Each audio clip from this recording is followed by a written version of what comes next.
Welcome to my channel. Subscribe, listen, and enjoy my stories every day. It was supposed to be a day of celebration, our 5th wedding anniversary. We had decided to mark it with a twist, reliving our last night of freedom with separate bachelor and bachelorette parties. I chose a tranquil escape, fishing at the lake with my buddies, relishing the peace and camaraderie. In contrast, she opted for a night out in the city, promising a simple evening with her girlfriends at a trendy bar. The day was perfect. The sun cast golden streaks across the sky as it set, and laughter filled the air around me. My phone, usually a constant presence, lay forgotten in my bag, its notifications drowned out by the sounds of nature and friendship. It was only on our drive back that curiosity, or perhaps fate, prompted me to check it. Photos. Messages. My heart stuttered as images loaded on the screen, each one a blow. There she was, not with her girlfriends as promised, but laughing, her arms draped around a man, his body painted in nothing but bar lights and shadows. The texts from friends were a mix of shock and awkward jokes, questioning if this had been her idea of fun at her bachelorette party too. The ride home became a blur, my mind racing as anger and betrayal knotted in my stomach. Had I been blind this whole time? How long had the lies lasted? The fishing gear thudded to the floor as I stormed through our front door, the evidence still glaring from my phone screen. She was there, her smile fading at the sight of my fury. "What's wrong?" she asked, stepping forward. Her casual tone, as if nothing had changed, fueled my rage even more. "Interesting night?"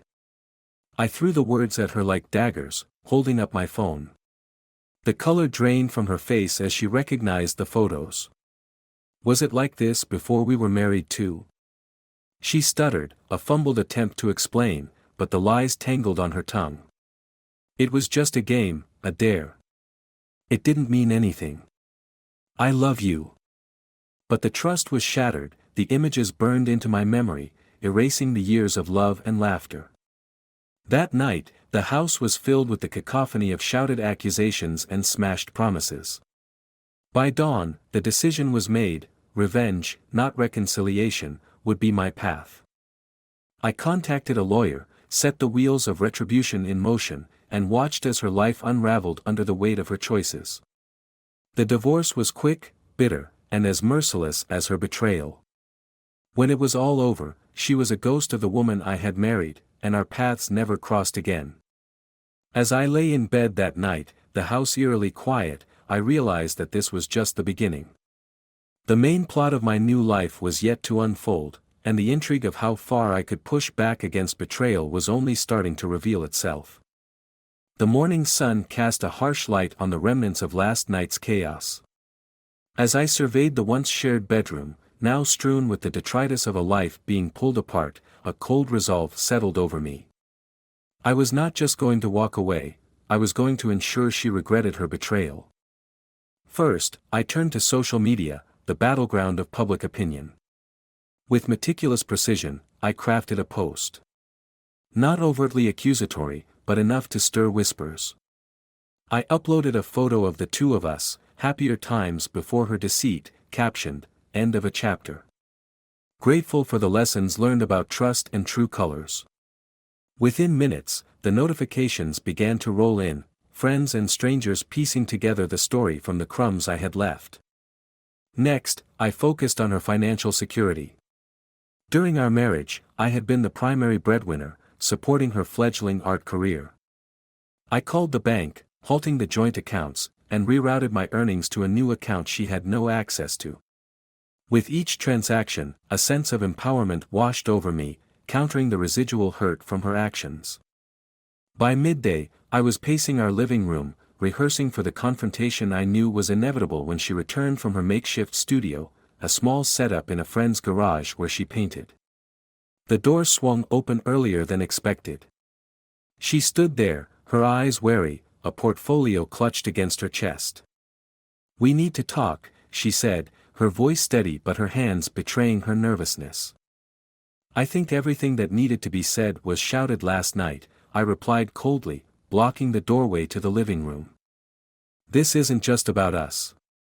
It's my career too. You can't just cut me off financially and think there won't be consequences.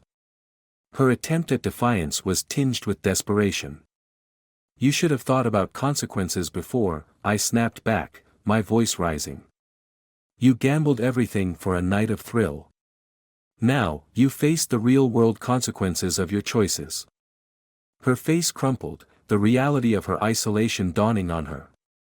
Please, I need to keep my studio. I have commissions, deadlines. Manage it on your own. You were independent before, time to be that again. Turning away, I left her standing there, a mix of fury and fear etched across her face. As the day turned into evening, I wasn't satisfied. The personal retribution was set in motion, but the professional backlash was just beginning. I picked up my phone, drafting emails to the local art galleries and collectors who knew us both. Due to personal circumstances, I must withdraw my patronage from her name's work. I appreciate your understanding and discretion during this difficult time.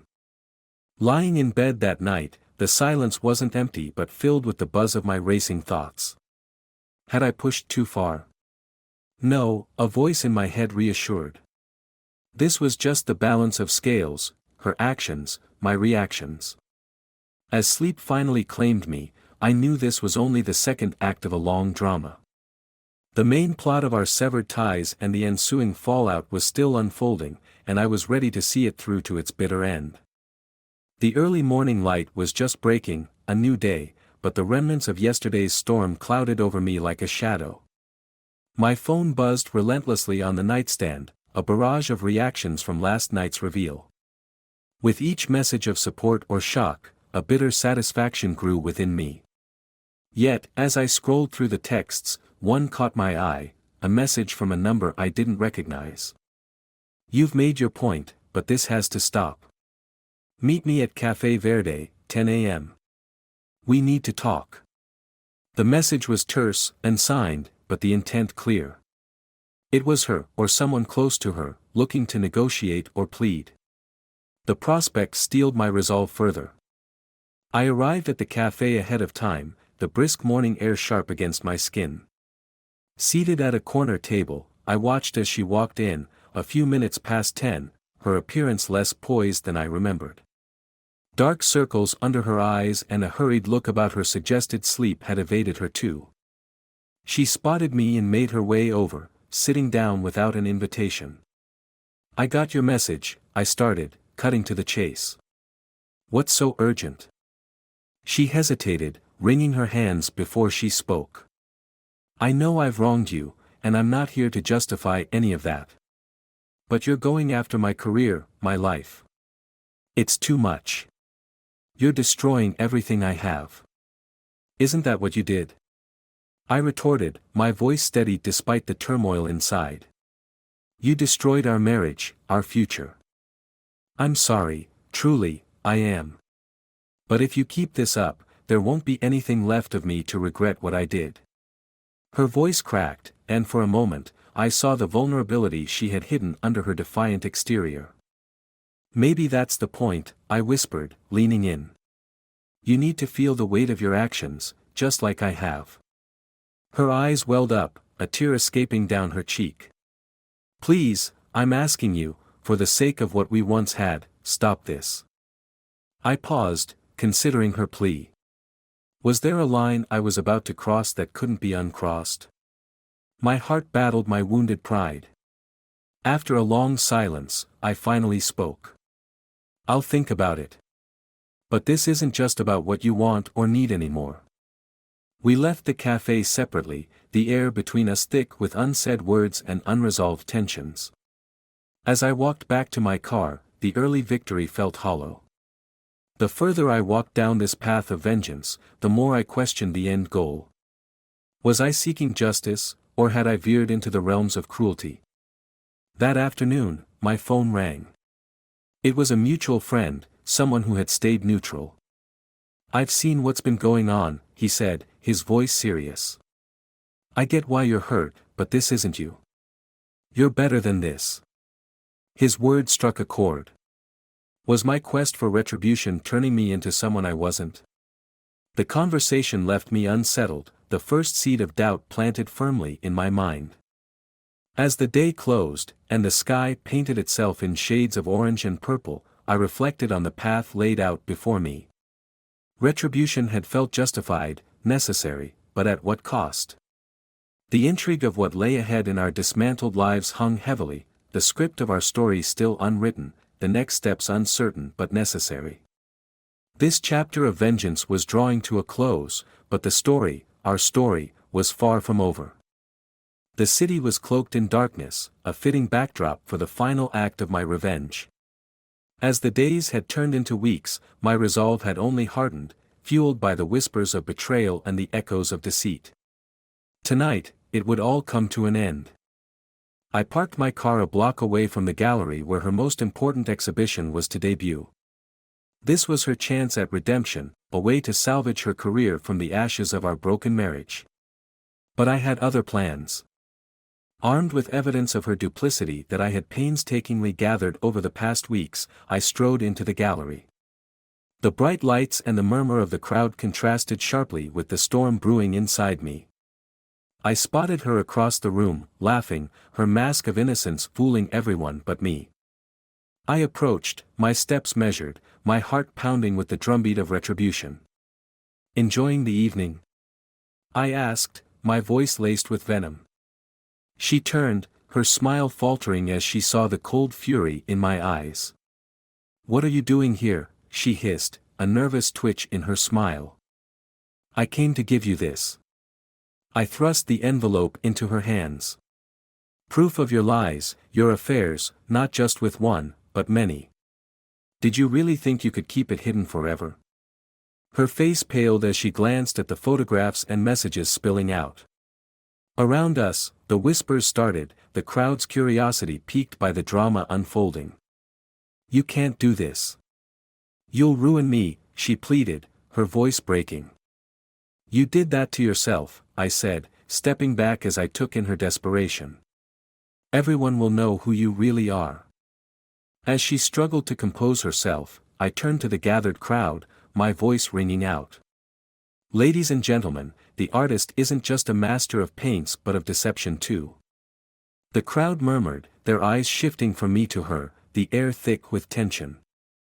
I watched as her world crumbled around her, her reputation shattering with each passing second. I left her there, amidst the ruins of her career, the echoes of her pleading voice following me out. It was over. I had exposed her, repaid betrayal with betrayal, deceit with destruction. As I walked back to my car, the weight of what I had done settled on my shoulders.